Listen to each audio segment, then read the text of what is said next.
এতদিনে এইবার শুরু হলো প্রিয়ার মা হওয়ার জার্নি। মা হওয়ার জার্নি প্রিয়ার শুরু হয়ে গেছে, কারণ আর ঢেকে রাখা সম্ভব না।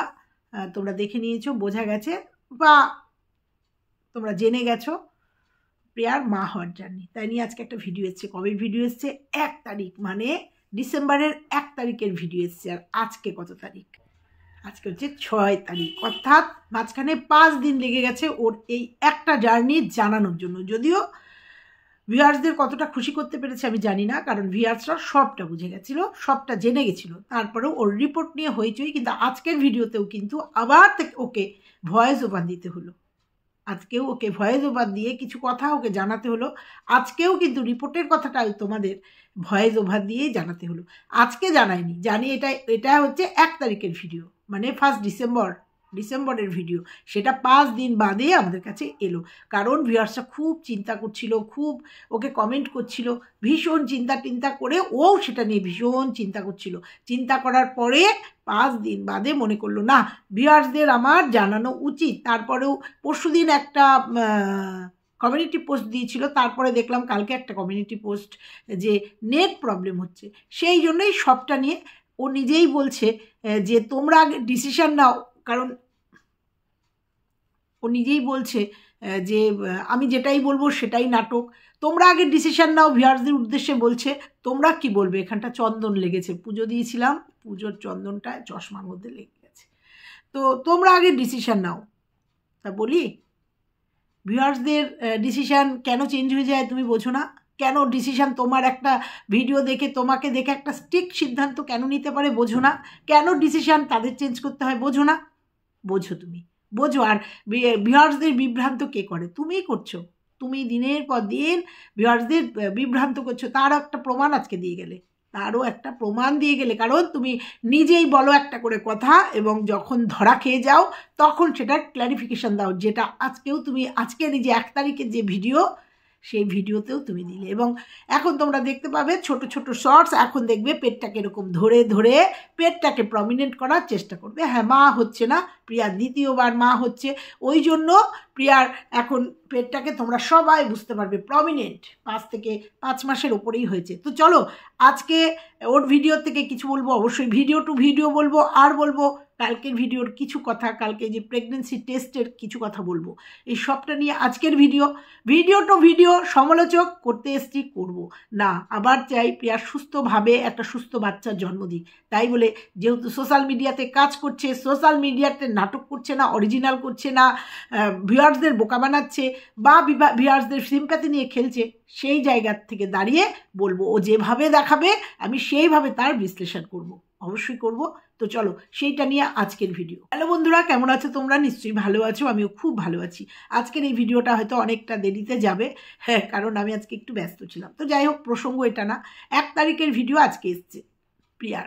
তার আগে বলি, গতকালকে একটা ভিডিও এসেছিল, সেই ভিডিওটা কবে কারো বলেনি, তবে সেই ভিডিওটা সম্ভবত মঙ্গল বুধবারের ভিডিও, কারণ ওইটা গ্রামের বাড়িতে করেছিল। সেটা আমরা বুঝেছি যে ও গ্রামের বাড়িতে গেছিল, কারণ আমাদের কাছে খবর ছিল।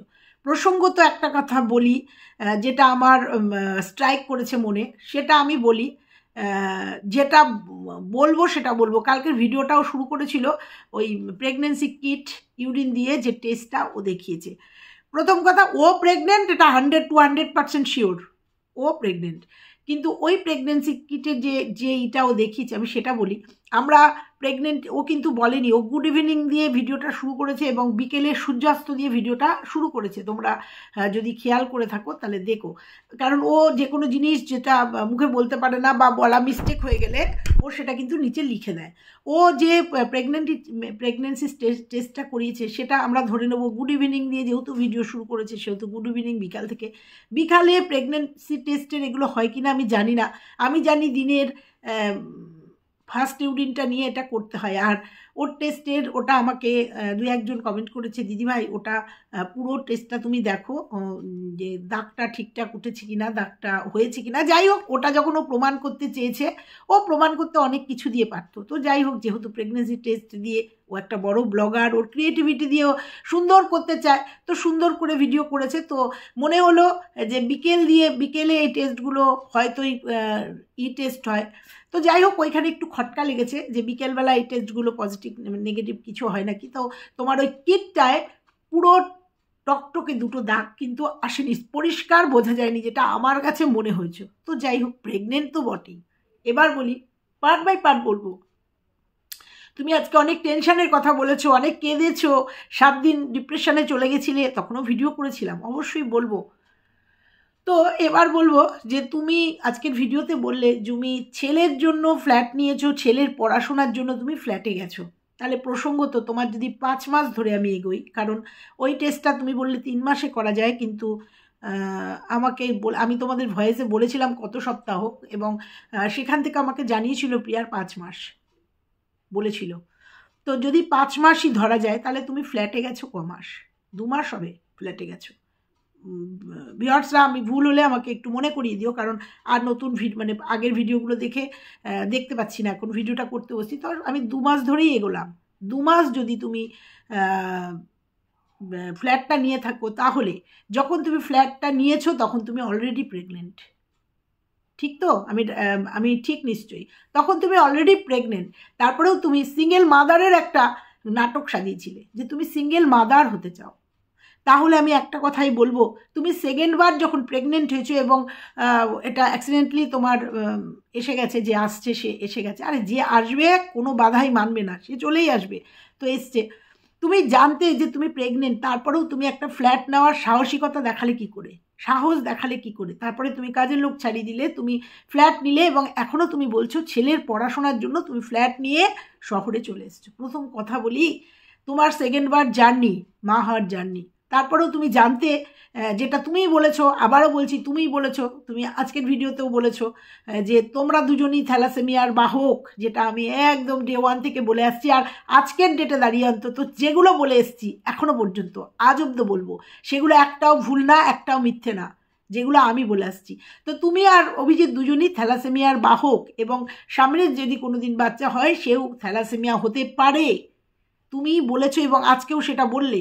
তাহলে তুমি প্রেগনেন্ট হয়েছো, প্রেগনেন্ট হওয়ার পরে তুমি জানো না, তখনও তোমার টেস্ট হয়নি, বা তখনও তুমি আলোচনা করোনি, তুমি জানো তোমার, তারপরে যখন তুমি সিদ্ধান্ত নিয়েছো এই বাচ্চাটাকে রাখবে, এবার তুমি যখন জেনেছো যে এটার অনেকটা একটা পরীক্ষা নিরীক্ষা আছে, কারণ তোমাদের এর আগেই বলেছি, বহুবার বলেছি, থ্যালাসেমিয়ার বাহক হলেও এখন একটা টেস্ট হয়, সেই টেস্টে 2 না 3 নম্বর বাচ্চা যে হয়, সে অনেক সময় থ্যালাসেমিয়া হয় না, সেটাও আমি জেনেছি। একজনকে নিয়ে ভিডিও করবো আর এগুলো নিয়ে জানবো না, তা তো হয় না। 3 নম্বর বাচ্চা অনেক সময় ভালো বাচ্চা হয়, থ্যালাসেমিয়া তার থাকে না। তারপরেও একটা টেস্ট আছে, সেই টেস্টের মাধ্যমে জানতে চাই। থ্যালাসেমিয়ার পেশেন্টের যেমন এরকম টেস্ট আছে, নর্মাল যাদের বাচ্চা হয়, নর্মাল যাদের বাচ্চা হয়, যেমন আমারই আমার মেয়ের যখন হয়েছে তখন 6 মাসে একটা, 6 মাসে 5 মাসে, 8 মাসে এবং হওয়ার আগেও একটা টেস্ট হয়। হওয়ার আগে, হ্যাঁ, একটা টেস্ট বলতে একটা আলট্রাসোনোগ্রাফি হয়, যাতে দেখা যায়, একটা টেস্ট বোধহয় হয়, আমার মনে পড়ছে না টেস্টটার নাম। একটা সময় মানে 5 মাসে একটা টেস্ট হয়, সেই টেস্টে দেখে যে বাচ্চাটা ঠিক কিনা, সুস্থ কিনা, সব দিক দিয়ে। সেটা নর্মাল এখন যারা মা হচ্ছে তাদের ক্ষেত্রেও এটা হয়। হ্যাঁ, এটা হয়তো ইঞ্জেকশন, নাভির কাছে ইঞ্জেকশন দিয়ে নয়, একটা টেস্ট এমনি হয়, যে টেস্টে দেখলে বোঝা যায় যে বাচ্চাটা মানে একদম সুস্থ কিনা, বাচ্চাটা সম্পূর্ণরূপে সুস্থ কিনা। 5 মাস কি 6 মাস, 5 মাসেই করে, এবং যদি সুস্থ না হয় তখন অন্য ডিসিশন নেয়। তো সেটা নর্মাল মায়েদের ক্ষেত্রেও এখন হয়, কারণ বিজ্ঞান এখন উন্নত হয়ে গেছে, কারণ কোনো বিকলাঙ্গ শিশু বা কোনো অসুস্থ শিশু যাতে পৃথিবীতে এসে কষ্ট না পায়, সেটা ডাক্তাররা আগেই করে। আমার এখানেই আমার পরিচিত একজনের এরকম টেস্ট করতে গিয়ে দেখেছে 2টো পা তার এরকম লাগানো, এই প্রসঙ্গত বলছি, লাগানো, সেটা বাচ্চাটা মাকে বলেছিল যে তোমার বাচ্চাটা এরকম কিন্তু হবে, কিন্তু মেয়ে মানে মা বাড়িতে সেটা বলেনি, ও কোনোভাবেই চায়নি বাচ্চাটা অ্যাবর্ট করতে। ও যখন রিপোর্টটা এরকম এসেছিলো, ও তখন পুরো রিপোর্টটা চেপে গেছিলো, এবং বাড়িতেও হয়তো বলেনি, এরকম একটা পরে শুনেছিলাম তারপরেও বাচ্চাটা হয়েছে, বাচ্চাটা দুটো পায়ে এরকম জোড়া ছিল, কিন্তু তারপর অপারেশন করে এখন একদম সুস্থ। তা এগুলো হয়। তো থ্যালাসেমিয়ার কেসে হয়তো একটু ডিফারেন্ট, কারণ ওই যে ইঞ্জেকশান দিয়ে, সে তো তোমাদের আমি বলেছিলাম এটা সাংঘাতিক একটা কঠিন পরীক্ষা। সেটা যেমন বাচ্চার ক্ষেত্রেও কঠিন, সেটা মায়ের ক্ষেত্রেও কঠিন। আমি কিন্তু বলেছিলাম যে এটা প্রিয়ার ক্ষেত্রেও খুব পেনফুল, এবং অনেক সময় মায়েরা ভীষণ দুর্বল হয়েও পড়ে এই টেস্টটায়। তো করেছিলে, তাহলে সবটা জানার পরেও এই যে সেকেন্ড ইস্যু এসছে, তারপরেও তুমি ফ্ল্যাটটা নিলে কি হিসাবে? কারণ তুমি জানো তুমি আটকা পড়ে যাবে। তুমি এসছো, এখানে এসছো ছেলের পড়াশোনার জন্য, হাই এডুকেশন দেবে, সেই জন্য এসছো, বলবে বাবা করবে। কিন্তু তুমি বলো তো প্রিয়া, বাবা মা তোমরা দুজন আর তিনজন, আয়ুষকে পড়ানো, শোনানো, স্কুলে নিয়ে যাওয়া, রেডি করে দেওয়া, খাইয়ে দেওয়া, এই যে একটা মানে একটা বাচ্চার পেছনে এই যে পরিশ্রম, তার সাথে একজন আসছে, তার কেয়ার, টেক কেয়ার, বা সে হয়ে যাওয়ার পরে এই যে স্কুলে নিয়ে যাওয়া নিয়ে আসা, তুমি কতটা এফোর্ট দিতে পারবে আয়ুষকে? কিন্তু বলবে গ্রামের বাড়িতেও কিন্তু তোমার অনেকটা সুবিধা ছিল, কারণ গ্রামের আশেপাশে, তোমার পরিবারের আশেপাশে মানুষ ছিল, সর্বোপরি তোমার শ্বশুর শাশুড়ি ছিলেন, এবং তোমার শাশুড়ির সঙ্গে তোমার আপাতত দৃষ্টিতে যেটুকু দেখিয়েছো, আপাতত দৃষ্টিতে সম্পর্ক ভালো ছিল। সর্বোপরি তোমার মা তোমার গ্রামের বাড়ির থেকে একদম কাছে ছিল। তো তুমি এই যে বারবার আজকেও বললে যে ছেলের এডুকেশনের জন্য আমি এসছি ফ্ল্যাটটাকে সুন্দর করে সাজাবো না, এক্ষেত্রে আমি বলবো তোমার কথাটা যুক্তি আছে, কারণ মানুষ গাছের তলায় থাকলেও সেই জায়গাটা পরিষ্কার পরিচ্ছন্ন রাখে। সেখানে যে তুমি বলেছো, তোমাকে কে বলেছে আমি জানি না, এটা একদমই ঠিক। তুমি ভাড়া বাড়িতে গেছো, বাড়িটা সুন্দর করে গাছপালা লাগিয়ে গুছিয়ে নিতেই পারো, সাজাতেই পারো, কিন্তু এই যে ফ্ল্যাটটা নিয়েছো, এবং ফ্ল্যাটের কথা আজকেও বললে যে ছেলের এডুকেশনের জন্য নিয়েছো, তাহলে যে আসছে তারকেও তো তোমাকে টেক কেয়ার করতে হবে। কি ভেবে তুমি ফ্ল্যাটটা নিয়েছিলে? আমার প্রশ্ন না এখানে একটাই, তুমি কতটা ছেলেকে এফোর্ট দিতে পারবে? কারণ তুমি আর একজনকে পৃথিবীতে আনছো, তাহলে তুমি এটা জেনেই তুমি ফ্ল্যাটটা নিয়েছিলে। আর সিঙ্গেল মাদারের ওটাও একটা গল্প সাজিয়েছিল, তখন অলরেডি তুমি প্রেগনেন্ট। তারপরে তিশানে বেড়াতে গেছিলে, বলেছিলে তিশানে যাওয়ার একটা গল্প ফাঁদলে, কি তুমি প্রচণ্ড কি হয়েছিল, টেনশান হয়ে গেছিলো, কারণ তখন উত্তাল হয়েছিল ওয়াইটি। কেন হয়েছিল মনে করিয়ে দিই আমি, তুমি যেমন মনে করিয়ে দিলে, তোমাদের নিশ্চয়ই মনে আছে, তখন খুব আমি অসুস্থ হয়ে গেছিলাম। প্রথমত প্রেগনেন্সির ফার্স্ট 1-2-3 মাস পর্যন্ত মেয়েরা বমি করে, অনেক অসুবিধা হয়, অনেকের হয় অনেকের হয় না। আমি 10 মাস অবধি বমি করেছি, আমি ডেলিভারি হওয়ার আগ পর্যন্ত বমি করেছি, কিচ্ছু খেতে পারিনি, অল্প বয়স ছিল, চেক আপ করে নিয়েছি। যাকে আমার কথা এখানে তো বলতে আসেনি। প্রত্যেকটা মেয়েদেরই ম্যাক্সিমাম মেয়েদেরই 3 মাস পর্যন্ত একটা প্রবলেম হয়, 6 মাস থেকে একদম সুস্থ হয়ে যায়, মানে স্বাভাবিক জীবনযাপন থাকে। তা তোমারও সেটা হয়েছে, এটা অস্বাভাবিক কিছু না। আবার আমার চোখের সামনে দেখা আমার 2টো প্রেগনেন্সি কেস, একদম তাদের বোঝাই যায়নি, বাচ্চা হওয়া পর্যন্ত একদম নর্মাল, খাওয়া দাওয়া শোয়া ঘোরা একদম নর্মাল ছিল, যাকে ভগবান প্রদত্ত তারা। তো তোমার অসুবিধা হয়েছে, তুমি জানতে প্রেগনেন্ট, তুমি তখন জেনে গেছো তুমি প্রেগনেন্ট। মেয়েরা 1 মাস গেলে পরেই মোটামুটি 1.5 মাসের মাথাতেই বুঝে যায়, তাদের শরীর বলে দেয় যে তাদের শরীরে আর একটা শরীরের আগমন ঘটেছে, তাই না? তো তুমিও বুঝে গেছিলে, তারপরেও তোমাকে একটা টেনশান নিতে হয়েছে। ওই ঝড়টা তুমি ইচ্ছাকৃত নিয়েছিলে। তখন মনে করো প্রিয়া, তোমার পাশে কিভাবে আমি দাঁড়িয়েছিলাম, এমন একটা ঝড় নিয়েছিলে, হয়েছিল। তোমাকে আমি শুধু বলেছিলাম একটা কথা, যে তুমি যখন দেবে বলেছো, কারণ রিমি রূপা, এটা তো আমরা বুঝেছি, রূপা একদম লাস্ট স্টেজে গিয়ে তোমার কাছে টাকাটা চেয়ে ফেলেছিল, কারণ ওর 3.5 লাখ টাকা এসে আটকে গেছে, 35 থেকে 40 লাখ টাকা ওর বিএমটিতে খরচা হয়েছে, এবং শেষমেশ ও আর ওই টাকাটা জোগাড় করতে পারেনি। এই জন্য ও ওয়াইটিতে এসে বলেছিল, এবং সেই জন্য তোমাকে কিছু মানুষ বা তোমাকেও বলেছিল এরকম নিয়ে, ওই 3.5 লাখ টাকা নিয়ে একটা ঝড় উঠেছিল। তুমি যদি প্রথমেই, কারণ তুমি ডিক্লেয়ার দিয়েছিলে গীতাদিকে দিয়ে যে তুমি কৃষ্ণনগর থেকে গিয়ে ওই টাকাটা দুর্গাপুর বা ওই দিককার কাউকে কোথাও তুমি ডোনেট করে দেবে, বাদবাকি টাকাটা যেহেতু আয়ুষের লাগেনি। এবং তুমি গীতাদিকে বলেছিলে যে আন্টি তুমি একটু দেখো না যে কে কে আছে। গীতাদি কিন্তু যোগাযোগও করেছিল, সেখানে গীতাদির কিন্তু সম্মান নষ্ট করেছো। সেখানে গীতাদি ডিক্লেয়ার দিয়েছিল কে কে যোগাযোগ করতে চাও, এরকম প্রিয়া টাকাটা দেবে, সেটা একটা ভালো জায়গায় আমি দিতে চাই প্রিয়ার হাত দিয়ে। সেখানে গীতাদির ফেস লস করিয়েছো তুমি, তারপরেই তুমি ডিসিশন নিয়েছো, তোমার বাড়ির লোক বলেছে টাকাটা দেবো না। আমি মনে করিয়ে দিচ্ছি ভিউয়ার্সদের, তুমি মনে করিয়ে দিলে না, আমি মনে করিয়ে দিচ্ছি। তারপরে তুমি ডিসিশন নিলে, আমিও বলেছিলাম যে যে চেয়েছে তাদের সব দিয়ে দাও, যা তাদেরটা দিয়ে দাও, যেখানে যেখানে যেটা যেটা দিয়েছো, একজনকে ওই যে রিয়ার মাকে 50,000 এরকম দিয়েছো, তারপরে যে টাকাটা থাকবে সেটা আয়ুষের নামে রেখে দাও, ভবিষ্যৎ নামে। তারপরে তুমি ডিক্লেয়ার দিয়েছো না, আমার বাড়ির লোক, বাড়ির মানুষ, মা বাবা বলেছে এটা আয়ুষের জন্য রেখে দিতে, এবং সেই টাকাটা তুমি বলেছো আর দেবে না, ওটা আয়ুষের জন্য থাক। বেশ ভালো কথা। তারপরে যখন রূপা রিমি একটা প্রবলেমে পড়লো, তোমাকে বলা হয়েছিল তুমি দিচ্ছি দেবো দেবো, তুমি 20,000 টাকা কোন হিসাবে পাঠিয়েছিলে তুমি আমাকে বলো তো? টেনশনটা তুমি ইচ্ছাকৃত নিয়েছিলে। তুমি কেন 20,000 টাকা পাঠিয়েছিলে? তোমার নিজের টাকা তো নয়, পাবলিকের টাকা। সেখানে তুমি কিন্তু পাবলিকের মানে ভিউয়ার্সদের একটা ভালো জায়গায় পৌঁছাতে পারতে, কিন্তু সেখানে তুমি ভিউয়ার্সদের চোখে একদম নিচে নেমে গেলে, কারণ তোমার চালাকি এর জন্য দায়ী। আর তুমি বলছো ওয়াইটির ঝড়। আমি বলছি তোমার কিসে টেনশন হয়েছিল, কিসে তুমি অসুস্থ হয়ে গেছিলে, আমি তোমাকে বলছি আজকে। এইবার সেই টাকাটা তুমি দিলে যখন দেখলে ভিউয়ার্সদের বিরাট চাপ এবং কন্ট্রোভার্সি ক্রিয়েটার, এবং গীতাদি মুখ খুলে ফেললো। গীতাদি রেগে গিয়ে একটা ভিডিও করলো এবং একদম সত্যি কথা তুলে নিয়ে আসলো ওয়াইটিতে। তারপরেও আমি একটা ভিডিও করলাম, বললাম প্রিয়া তুমি দেবো দেবো করছো কেন? তুমি বললে আমি দেবো তো বলেছি, আমি দেবো তো বলেছি, আমি দেবো। তোমার ভিডিওর সবাই শেষ পর্যন্ত দেখে না, তুমি একদম ভিডিওটা শেষে গিয়ে বলেছো আমি রূপাকে টাকাটা দেব। তুমি সেই ভিডিওটা শেষ অবধি দেখেনি কেউ, যারা তোমাকে নেগেটিভ কমেন্ট করেছে বা নেগেটিভিটি করেছে। আমি পুরোটা দেখে ভিডিও নামিয়েছিলাম যে প্রিয়া কিন্তু বলেছে টাকা দেবে, এবং তুমি সেই 3.5 লাখ টাকা দিয়েছো, মানে 3,20,000 আর 3,30,000 বোধহয় পরে দিয়েছিলে, যাই সেই 3.5 লাখ টাকা তুমি দিয়েছিলে কিন্তু লেবু চটকে চটকে। তখন কিন্তু অলরেডি বোঝা গেছে যে ভিউয়ার্সদের প্রেশারে, কন্ট্রোভার্সি ক্রিয়েটারের প্রেশারে তুমি টাকাটা দিয়েছো, আর সেটাই হয়ে গেছিলো তোমার টেনশন। এতগুলো টাকা তোমার হাতছাড়া হয়ে গেছিলো। তোমার প্রথমত নেগেটিভ কমেন্ট, নেগেটিভ কিছু ভিডিও, তুমি প্রেগনেন্ট, সবটা মিলে, আর তোমার শরীর খারাপ, কারণ নেগেটিভ কমেন্ট তুমি তখন অলরেডি নিচ্ছ, কারণ বিএমটির টাকার পর থেকে অলরেডি যখনই বিএমটি তুমি করাওনি তখনই তোমার অলরেডি নেগেটিভিটি শুরু হয়ে গেছে, এবং তুমি সেটা নিতে পারছিলে। কিন্তু তোমার যে তিশান যেখানে অভিজিৎ নিয়ে গেছে, তার আগে যে অসুস্থ হয়ে গেছে, একদম বেড রেটের, প্রথমত তোমার ভিডিও করার মতো কোনো মানে কি বলবো মুখ ছিল না, সেই জন্য ভিডিও করতে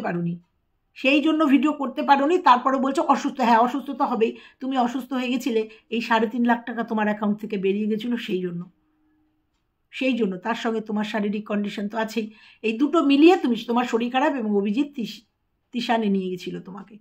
খুব ভালো কথা, 7 দিন ভিডিও দাওনি, তার জন্য কিন্তু প্রচুর ভিডিও করেছি, ফিরে এসো প্রিয়া, আসো ফিরে এসো, সবটা আমি কিন্তু বুঝতে পেরেছিলাম। আমি প্রেগনেন্সি বুঝতে পারিনি, কিন্তু তোমার যে 3.5 লাখ টাকার একটা শখ পেয়েছিলে, সেটা আমি বুঝতে পেরেছিলাম। এই যে অ্যাকাউন্ট থেকে 3.5 লাখ টাকা বেরিয়ে গেছে, সেটার শখ। তো যাই হোক, আজকে জানতে পারলাম তখন তুমি অলরেডি প্রেগনেন্ট। কিন্তু তোমার জীবনের আমার মনে হচ্ছে আবার একটা ভুল, এই ফ্ল্যাটটা নেওয়ার কোনো প্রয়োজন ছিল না।